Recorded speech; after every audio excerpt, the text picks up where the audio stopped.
ఆయుర్వర్షశతం నృణాం పరిమితం రాత్రౌ తదర్థం గతం తస్యార్ధస్య పరస్య చార్ధమపరం బాలత్వ వృద్ధత్వయు శేషం వ్యాధి వియోగ దుఃఖజనితం సేవాదిభిర్నీయతే. అంటే మనుషుని యొక్క వయస్సు, మామూలు మనుషుల యొక్క వయస్సు 100 సంవత్సరాలు. విశేషంగా యోగ సాధన చేసి శుద్ధమైనటువంటి అంతఃకరణము ఉన్నటువంటి వ్యక్తుల యొక్క మనస్సు యొక్క ఆయుష్ చాలా ఎక్కువగా ఉంటుంది. మీకు తెలుసో లేదో, మహాభారతంలో భీష్మ పితామహుడు యుద్ధం చేస్తున్నప్పుడు అతని వయస్సు 150 సంవత్సరాలు. 150 సంవత్సరాల వయసులో కురుక్షేత్రంలో నిలబడి యుద్ధం చేస్తూ ఉంటే ఆయన ముందు నిలబడి ఎవ్వరు కూడా యుద్ధం చేయలేకపోయారు. 150 సంవత్సరాల వయసు. శ్రీకృష్ణుడు మరణించింది 120 సంవత్సరాల వయసు దాదాపుగా. ఆయన మరణించిన కొరకప్పటి వయసు.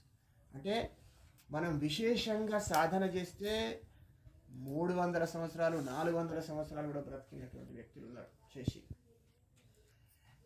కానీ సాధారణ వ్యక్తుల విషయం ఏంటంటే 100 సంవత్సరాలు బ్రతుకుతాం. ఇప్పుడు వాళ్ళు అయితే 60-70కి హఠాత్మంట. ఆ 100 సంవత్సరాల జీవితంలో కూడా ఆయుర్వర్షశతం నృణాం పరిమితం రాత్రౌ తదర్థం గతం. ఆ 100 సంవత్సరాల జీవితంలో రాత్రికే సగం పోతుంది. 50 సంవత్సరాలు రాత్రికే పోతాయి, పడుకునే గడిపేస్తామన్న. ఆ ఉన్న 50 సంవత్సరాలల్లా బాల్యంలో కొంత పోతుంది, దాంట్లో వృద్ధాప్యంలో మళ్ళీ కొంత పోతుంది. అంటే దాదాపు 10-20 సంవత్సరాలు దాంట్లో పోతుంది.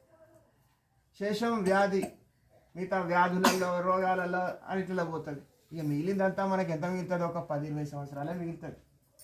ఆ 10-20 సంవత్సరాలలోనే మనము ఈ యొక్క గృహస్థ జీవితాన్ని గడుపుతూ ఆ భగవంతుణ్ణి స్మరించుకోవాల్సినటువంటి అవసరం ఉంది. కాబట్టి భగవంతుని స్మరించుకోవడానికి వాయిదాలు వేయకూడదు.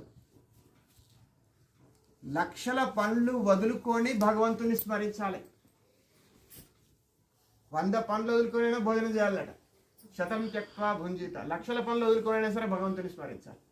కాబట్టి ఆ భగవంతుణ్ణి స్మరించడానికి మనం సోమరితనం చూపించొద్దు. ఎల్లవేళలా ఆ భగవంతుని స్మరించాలి.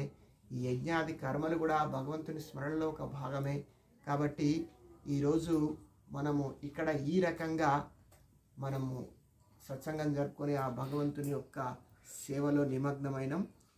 మీరు ఇట్లనే మీకు అవకాశం ఉన్నప్పుడు ఇటువంటి సత్కర్మలు చేయాలని చెప్పి నేను ఆశిస్తూ ఈ యొక్క కార్యక్రమాన్ని ఇక్కడ